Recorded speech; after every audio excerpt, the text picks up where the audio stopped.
5-7 मिनटं ह्याला व्यवस्थित स्लो गॅसवर परतून घ्यायचं आहे व्यवस्थित. मी मोठंच पातेलं घेतलं की ह्याच्यावर थोडं व्यवस्थित त्याला मिक्स करायला हलवायला जागा भेटते. मग ते पूर्णपणे अर्धा किलो पातळ पोहे.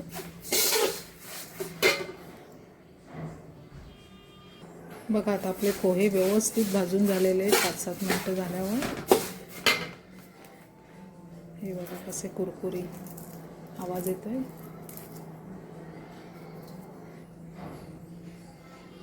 आता ह्यांना मी एका परातीत काढून घेते.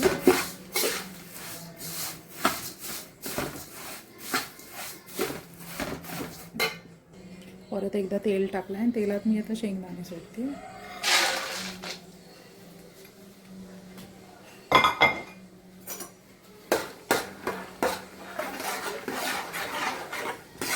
व्यवस्थित खरपूस तळून घ्यायचं. मीडियम गॅसवर तळते ह्याला मी.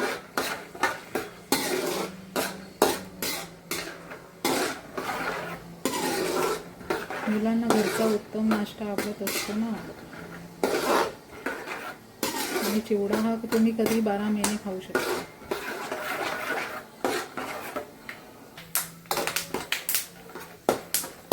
बघा कसा चटचट फुटण्याचा शेंगदाण्यांचा आवाज येतो, म्हणजे ते व्यवस्थित तळले जात आहे त्याचा अर्थ.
मग आता आपले शेंगदाणे तळून झालेले आहेत, मी काढून घेते. असे मी पोह्यावरच व्यवस्थित काढून घेते.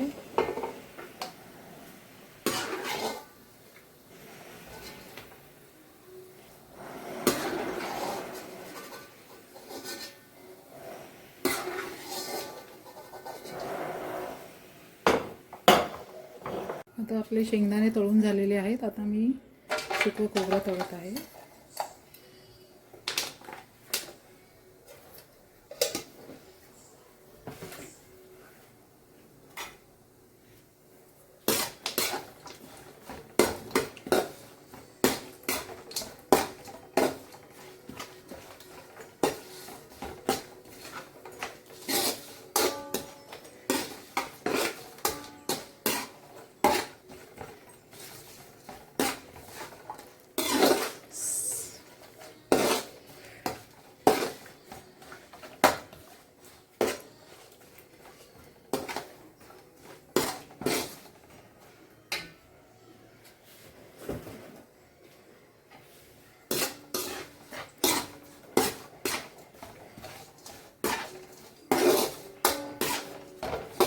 हे पण आता थोडं थोडं गुलाबी झालं आहे. व्यवस्थित खरपूस तळून घ्यायचं आहे ह्याला पण.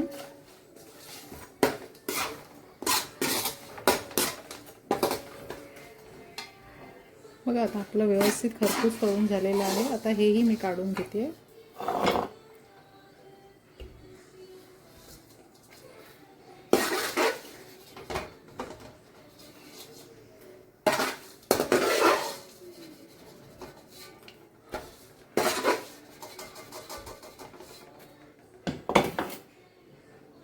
आता खोबरं तळून झाल्यावर त्याच तेलात मी तेल एकदाच टाकलेलं आहे, त्याच तेलात मी आता डाळ्या टाकते.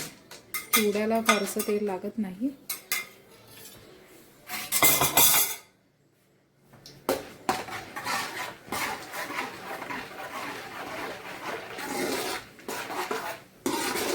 सगळ्या गोष्टी खरपूस भाजल्या की चिवडा नंतर नरम पडत नाही, तो कुरकुरीतच राहतो. चिवड्याला खूप पेशन्सने थोडंसं सगळे कामं करावी लागतात.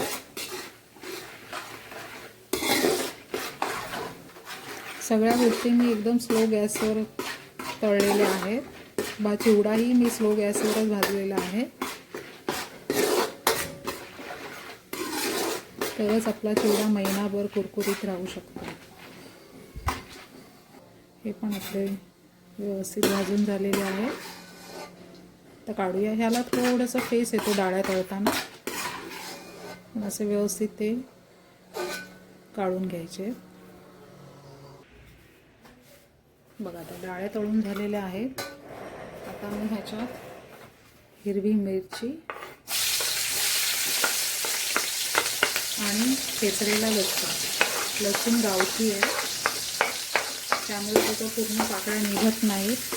सोडल्या तरी गुलाबी सरसारखे पातळ साल असतं त्याचं काही प्रॉब्लेम नाही. त्याचा ठेचून हे केलं तरी व्यवस्थित चिवडा होतो. व्यवस्थित त्यालाही खरपूस तळून घ्या.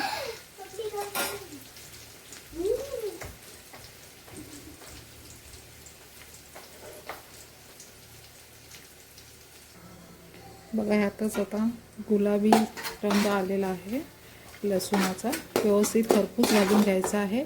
ह्यातच मी कढीपत्ता टाकते, म्हणजे तो जास्त उडणार नाही.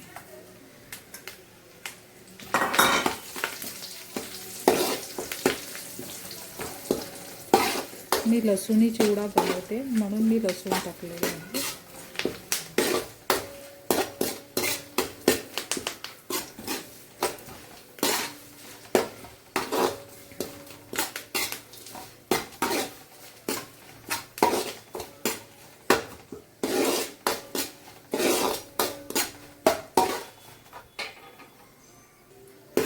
बघा हेही व्यवस्थित कसा रंग आलाय बघा, गुलाबी पूर्णपणे लसणाला. आता हे काढून घेते मी. कढीपत्ताही अगदी कुरकुरीत तळला गेलेला आहे.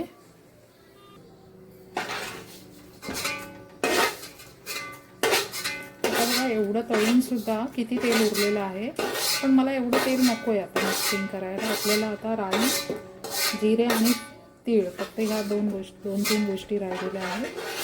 तर मी आता ह्यातलं अजून तेल कमी करणार आहे, नाही तर खूप तेलकट चिवडा होईल.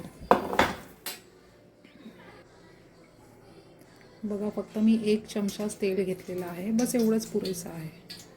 ते पूर्ण तेल मी काढून घेतलेलं आहे. आता ह्याच तेलात मी राई आणि जिरे हे दोन्ही घेतलेले आहेत, ते टाकलेले आहे.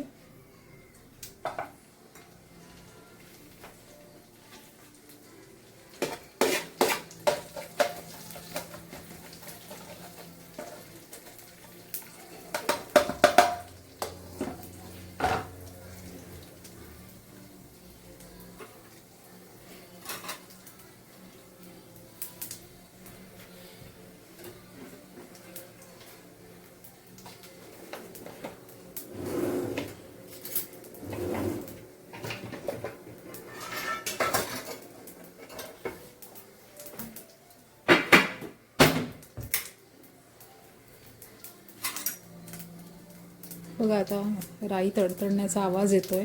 जिरे पण थोडेसे गुलाबी लाल झालेले आहे. राई कच्ची ठेवू नये, असं थोडं तडतड आवाज आलाच पाहिजे, नाहीतर ती कडवट लागते. आता हे झाल्यावर बघा राईचा आवाज आलाय. आता मी ह्याच्यात तीळ टाकते, सफेद तीळ. सफेद तिळीमुळे ह्याला खमंग असा टेस्ट येते.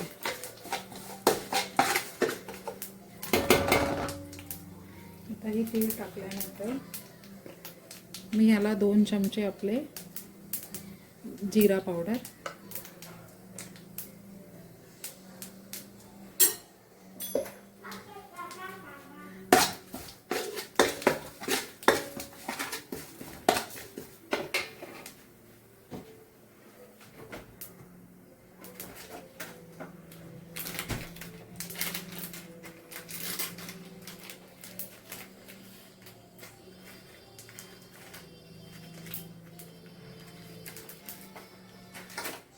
जिरा पावडर, नंतर हे थोडंसं काळं मीठ आहे, सॉरी धने पावडर होते, जिरा पावडर नाही. जिरे तर मी आधीच टाकलेले आहे. ते व्यवस्थित जरासं मीठ, कधी कधी हवा लागली की असे गोळे होतात, व्यवस्थित असं फोडून घ्यायचं. कारण मग चिवड्यात कसं एकाच ठिकाणी तो लागायला नको दाताखाली.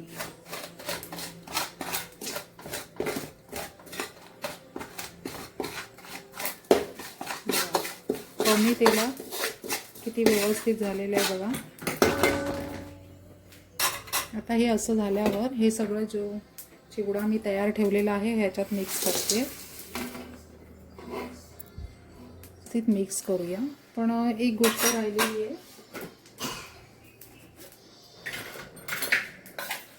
थोडीशी साखर राहिलेली आहे.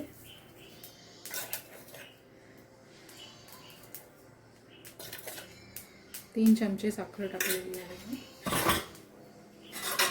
आता स्लो गॅसवरच मी ह्याला परतत आहे.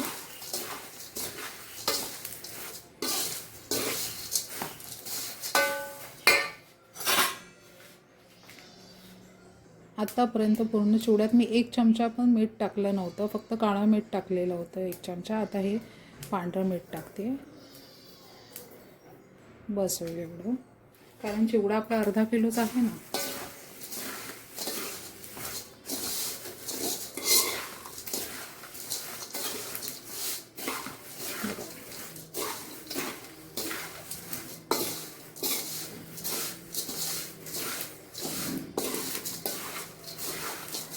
गॅसवरच मी सगळं व्यवस्थित मिक्स करते. अजून मी गॅस बंदच केला नाही. पूर्ण चिवडा व्हायला जास्तीत जास्त 20 ते 25 मिनिटं लागतात, त्याच्यावर नाही. पूर्ण अर्धा किलोचा एवढा चिवडा बनलेला आहे.